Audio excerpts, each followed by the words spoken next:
আসসালামু আলাইকুম। আশা করি সকলেই ভালো আছেন। সুপ্রিয় চাকরি প্রত্যাশী ভাই ও বোনেরা, জনস্বাস্থ্য প্রকৌশল অধিদপ্তরের নিয়োগ সার্কুলার প্রকাশ করা হয়েছে। বিশাল বড় একটি নিয়োগ সার্কুলার। তো আজ থেকে আবেদনটি শুরু হয়েছে। তো এই ভিডিওর মাধ্যমে আমি আপনাদেরকে দেখায় দেব কিভাবে আবেদনটি করতে হয়।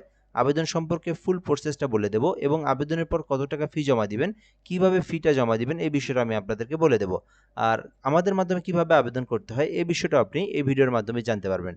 এই নিয়োগ সার্কুলারটি কিন্তু সরকারি স্থায়ী রাজস্ব খাতভুক্ত নিয়োগ সার্কুলার, যেখানে বলা হয়েছে বাংলাদেশের যে কোনো জেলার যে কোনো প্রার্থী ছেলে মেয়ে উভয়ে আবেদন করতে পারবেন এবং অনলাইনের মাধ্যমে ফর্ম পূরণ করে আবেদনটি করতে হবে। এটা ছিল মূলত বিষয়।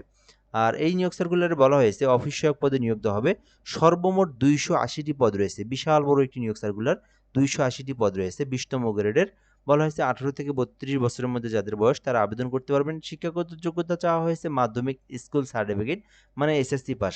কোনো ধরনের অভিজ্ঞতার প্রয়োজন নাই। শুধু এসএসসি পাস করা থাকলে আপনারা এই নিয়োগ সার্কুলারে আবেদন করতে পারবেন। এটা ছিল মূলত বিষয়। যেহেতু সার্কুলারের শুরুতে আপনাদেরকে এই বিষয়গুলো অবশ্যই জানতে হবে। আচ্ছা, যেহেতু আবেদনের প্রসেস সম্পর্কে বলে দিচ্ছি, তো আবেদনটি কিভাবে করবেন?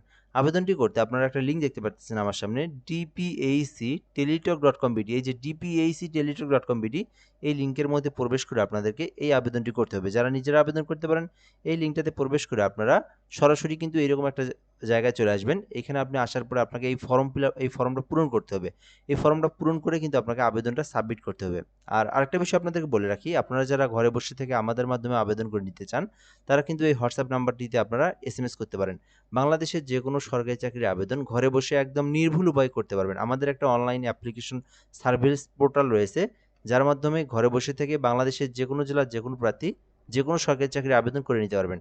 দেন এই নাম্বার হোয়াটসঅ্যাপে এসএমএস করবেন। আবেদনের জন্য যে তথ্যগুলো প্রয়োজন সেগুলো আপনি আমাদেরকে দিবেন। আমরা আবেদন করে দিয়ে সঙ্গে সঙ্গে অ্যাপ্লিকেশন কপির পিডিএফ কপি যেটা, সেটা পাঠিয়ে দেবো এবং পেমেন্টটাও করে দেওয়া হবে।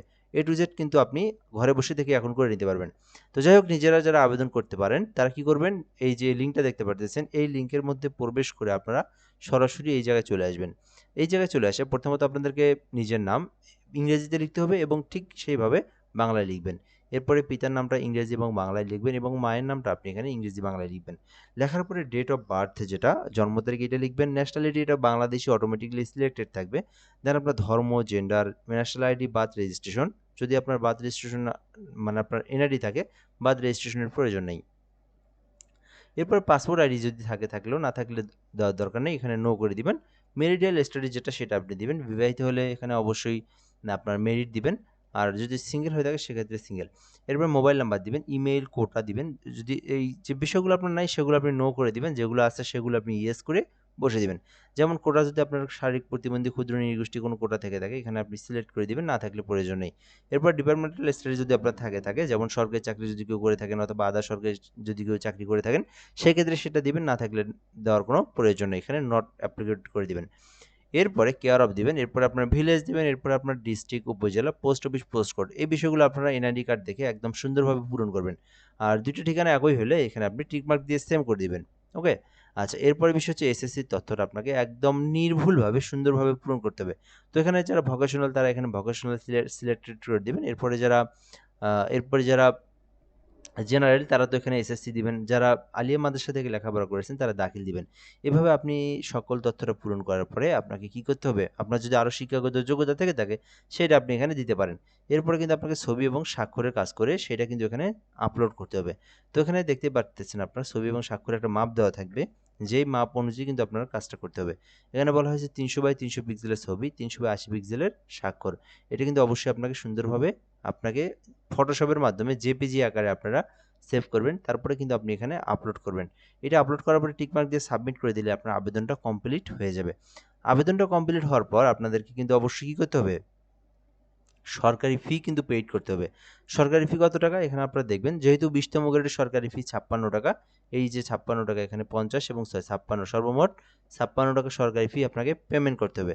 তো এখানে যারা নিজেরা পেমেন্ট করবেন, মিনিমাম আপনারা আরও 10 টাকা বেশি রিচার্জ মানে আপনার মোবাইলের জন্য থাকে।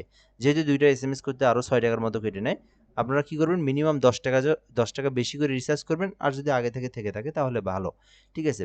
তো আপনারা এখানে কি করবেন, ডিপিএইচসি এসএমএস বক্সে লিখবেন ডিপিএইচসি স্পেস ইউজার আইডি, তারপরে 163 ফোল্ডার নাম্বার সেন্ড করে দিবেন।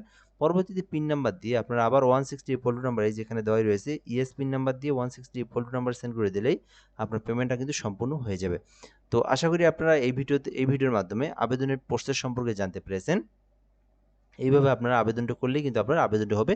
পরবর্তীতে আপনাদেরকে যখন পরীক্ষা নেবে আপনাদের ওই ফোনে কিন্তু এসএমএস দিয়ে আপনাদেরকে অ্যাডমিট কার্ড বের করে কিন্তু রাখা হবে, ঠিক আছে? এটাই ছিল মূলত বিষয়। আর আমাদের মাধ্যমে যারা আবেদন করবেন শুধুমাত্র আবেদনের জন্য এই নাম্বারে হোয়াটসঅ্যাপ এসএমএস করবেন, নাম্বারটি যে আমি দেখিয়ে দিলাম। আর এই নিয়োগ সার্কুলার নিয়ে আপনার যদি কোনো কিছু আরও জানার থেকে থাকে আপনি কিন্তু কমেন্ট করে বলতে পারেন।